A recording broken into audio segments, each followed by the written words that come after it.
Imagine this. You're standing at the edge of a burning bridge, the one you spent years building with someone you trusted. The flames lick at your memories, turning loyalty to ash. But here's the paradox. The deeper the betrayal, the harder we cling to the wreckage.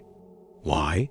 Why do we beg for closure from those who handed us chaos? Why does the mind obsess over the very pain it longs to escape? You've been taught that forgiveness is strength, that staying is resilience.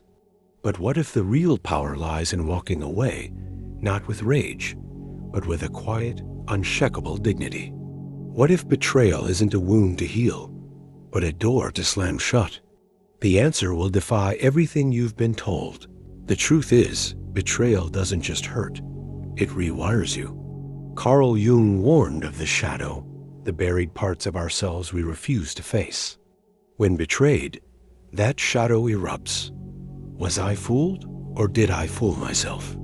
Nietzsche called it resentment, the poison of suppressed rage, turning inward is self-doubt. We dissect the betrayer's motives, replaying scenes like a cursed film, because our brains are wired to seek meaning in chaos. But here's the trap. The more we search for why, the more power we hand them.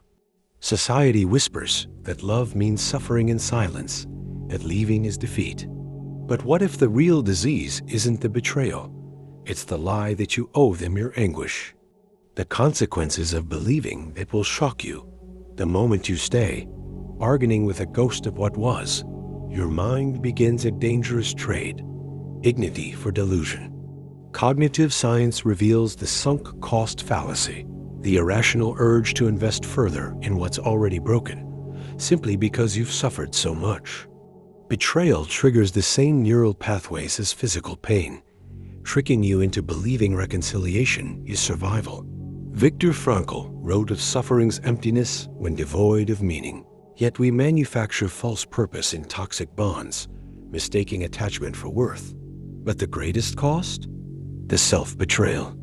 Each excuse you make for them, each compromise of your boundaries, is a silent erosion of your identity. And the longer you linger, the harder it becomes to recognize yourself in the wreckage. The escape demands something radical. The revolution begins with a single blasphemous thought. What if walking away isn't loss, but liberation? Schopenhauer argued that suffering stems from the will's relentless demands to be loved, to be vindicated, to force closure from those incapable of giving it. But true power lies in detachment, not as cold indifference, but as conscious refusal to let their actions define your worth. History's freest minds, from Epictetus to Frankl, understood this. Control isn't in changing others, but in reclaiming your narrative. Delete the apologies you'll never receive. Block the path they burned. Redirect that anguish into creation, not dissection.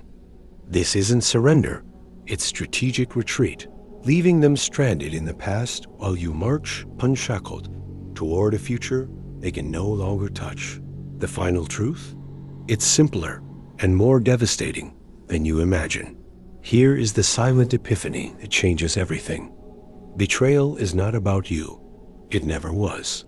Like a knife, it only reveals what was already hidden within the wielder. Your suffering stems not from their actions, but from the meaning you assign them, the fantasy that love and loyalty could reform a broken soul. Sartre was right.